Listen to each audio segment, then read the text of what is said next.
Magandang araw po mga kabay. Welcome po sa Pinilakan Lakbayan. Naigdi po ako. Pagod pong inaaraw po na to. Ako, napakaganda po ng gagawin po natin ngayon.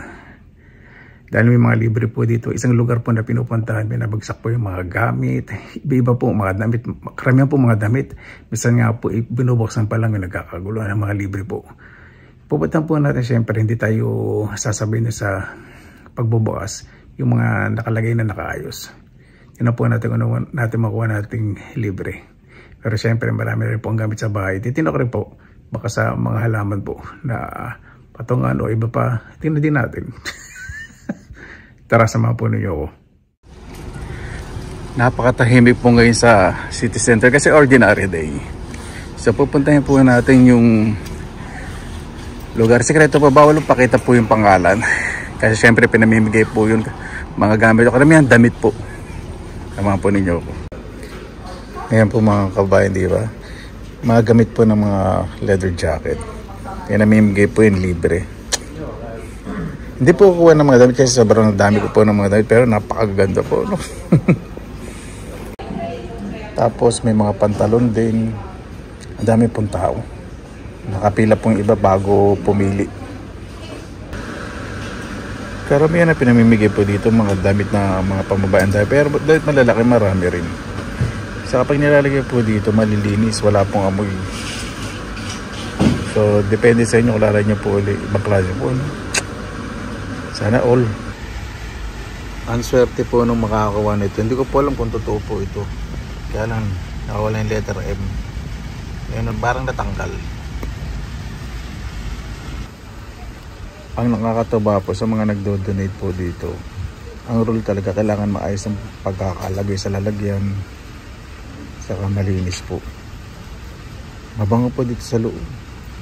Ang klase po, no?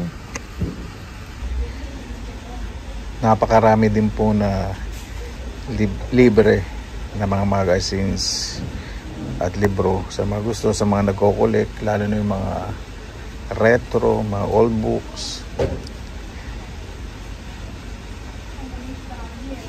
Saya po, no? Ayan pa, napakarami rin na damit na mga pambata. Dito po kasi sa Finland, ibang klase. Pag nanganak po, yung mga bata, may supply po sa social welfare na mga damit. Ay, naku, support po talaga. Pera din, meron po financial support. Sa mga din po. Nakakatawa po, no? Nakakatawa kasi karamihan yung iba branded. Kahit na gamit na, syempre libre naman. Ito malilinis po. Good po yan sa mga bata po. Kaya bakit ang bayad-bayad ng boss mo? Bawal pa akong mag-ingay po dito. May mga libreng pinggan din po. Bisa nahalo sa damit. Kasi kung sino po yung nag-donate po dito, kung saan nila ilagay doon po. Pero tatanggalin po nila ito, i-organize nila. Ang ganda po, no? Libre lang po yan. Ay, naku, napakasarap talaga ng mga tao dito. Ito po, tinanong ko pa sa nagtita, bakit may ganito, di ba libre naman? Ay, hindi, kasi galing daw po ito sa shop, nag-donate. Hindi na po natanggal. Wala naman daw po silang century. Okay lang daw po yung natatanggal naman po. Tinatanggal nila lang, ginugupit lang. Ganda po, no? Ay, nakaserte talaga ng mga tao dito. Ayan, sa kitchen accessories, di ba? Mga pautot nila. Ang ganda. Napakalinis. Parang galing din to sa mga tindahan na iba. Parang din dito kasi parang mga bago pa eh. Tiles po ito, tiles. Printed. Napansin ko po dito, ibang mga antique po yung mga gamit. Sarap po. Kasi dito naman po eh, siyempre dami ng gamit sa pwede. Ang ganda. Patungan ng cake. O kahit saan. Pupunta po ko dito. Eh syempre galing po sa hirap. Pag nakita po ng mga gamit na ganito, inisip ko, wala kang magkakaroon ng gano'n. Tapos ngayon, pag papunta kayo sa bansa na libre yung mga ganito, isipin nyo, napakaswerte yung mga tao dito. Hindi naranasan yung naranasan ko nung maliit ako. Kahit di naman maliit ibang tao, diba? May kakapusan dito, nakuha ng libre. Ito napakaganda po, antique. Kaya lang wala na pong lalagyan eh. Kailangan po dito kasi apoy sa ganitong materials. Pwede dito induction o kaya pan display ba. Yun na po kunin. Mayroong siguro mas deserving. Hindi mas may kailangan ako dito. Ganda po, ano? Mamaya wala na po ito sigurado. Ito ang tigtin. Naalala niyo po yung mga gantong inuman. Nung maliit po kami ganto sa Kapingkan.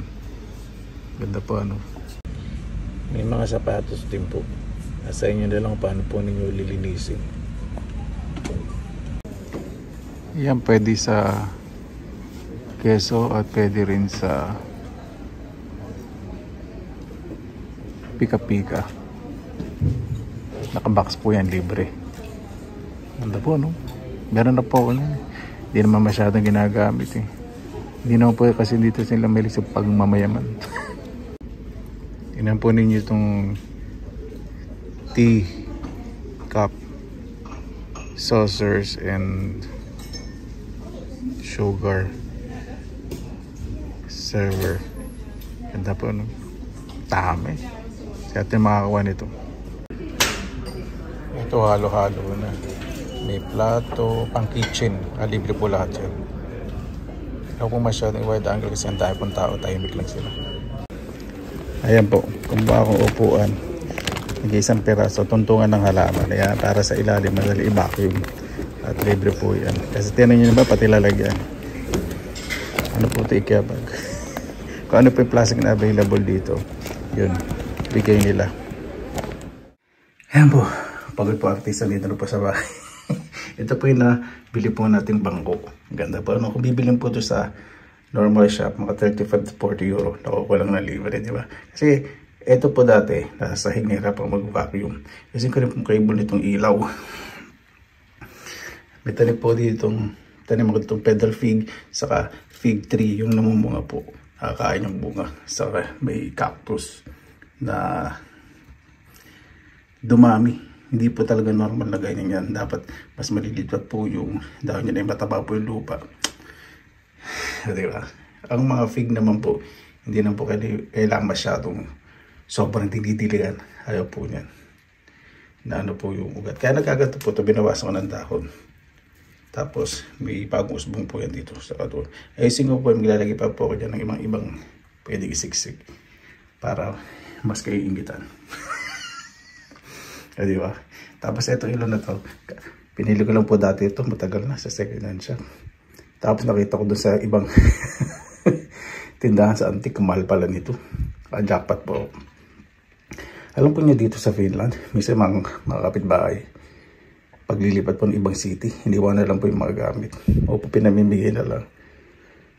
Kasi nga po, diba, dito, yung mga second hand, mura.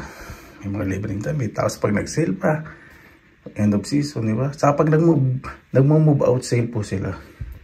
Nag-move out, sorry. Pag lumilipat pa yung mga kapitbahay, mayroon pong binibigay support ang gobyerno kapag walang trabaho. Sa move out, alam mo, nakakita ng bagong trabaho na lilipatan na city. Tutulungan po ng gobyerno po yun. Yung gastos nila sa paglipat. Hindi yung bahay, yung kagastosin sa transportation. Opo, may allowance po. Imagine po, no? Kaya hingit po, ano, hindi po ko nainggit sa inyo. Ibig sabihin yung sistema po talaga dito kumikilos po na ibibigay po sa tao, sa mga tao ang tamang serbisyo. Ayun po mga kabayan, itim na po uli ako. So maglit lang po ako. Napakarami po kasing dumating na mga gamit, mga damit namin, ang dami pong tao, mas dumami. Okay lang po kumuha, nagpaalam naman po, kailangan close pag daw pong maka-estorbo na tao. Yun lang po ang requirement. Siyempre nagpapaalam naman po sa mga establishmento po dito. Hindi lang po yun. Meron din po dito na mga ibang araw. Alam mo, minsan Wednesday, minsan Friday, may namimigay po ng grocery. O namimigay po sila ng grocery sa hindi masyadong malaki po yung kinikita, pero supportado naman po sila ng gobyerno. Namimigay po ng grocery. Alam mo, pag both parents o mag-asawa, jobless, libre naman po yun sa bayad lupa. Pero hindi naman sila pababayaan ng gobyerno. May mga libreng grocery din po. Masasarap din po yung binibigay sa kanila. Tinapay, karne kompleto po. Pag sinabing grocery, mula karne, prutas, mga inumin, tinapay, kompleto po. Minsan 3 plastic bag, minsan 2 plastic bag. Marami po. Hindi po. Kaya po rito na. Kaya layo ko pong puntahan po yung lugar po. Bawal po kumuha ng video doon. Hindi po sa ayaw. Gusto ko kaya lang bawal po talaga mag-video. Nakapunta na po ako ng isang beses. Nakita ko po yung isang finish ko pong kaibigan. Sabi ko, ano yung pipila? Hindi po siya pumipila. Dati pa po yun. Estudyante pa po ako noon. Sabi ko, bakit namin? Pwede ba? Hindi. May ano na yun. May ano din yun, lista. Ganun po. Hindi okay po. No? Pero, meron din po. Alam ko meron din po ng iba yung walang lista. Meron pala. May isang lugar naman po dito na nag-a-announce po sila. Wala pong lista. Kahit sino po pwedeng pumila. Yun. Libre po yun. Ang klase po. No? Basta pumipila po doon mga estudyante. Yung mga estudyante po talaga. Kaya syempre, yung estudyante po kasi dito mga independent. Kung tutuusin, libre po sa education. Yung bahay po ng mga estudyante, libre po yung nasa mga kondo. Tapos, sagot po ng gobyerno yung upa. Saka yung pagkain po nila. Mag-aaral po sila pa. Mga klase po na mag-aaral. May libre pang pera. Saka, yun. Bahay. Siyempre, hindi na po malaki nakuha nila sa social welfare. So, may namimigay pong ganun para masustain po yung pangailangan. Siyempre po ng mga tao dito. Ay, paano po, maraming salamat na po sa inyo oras na ilan sa Pinila Kalakbay. Sana all po, no? Sana po, nakafocus sa mga ako ngayon. Medyo pagod pong artista ngayon. Basta lagi po tayong positive vibes, good vibes. God bless, ingat po lagi, magandang araw. Laban lang.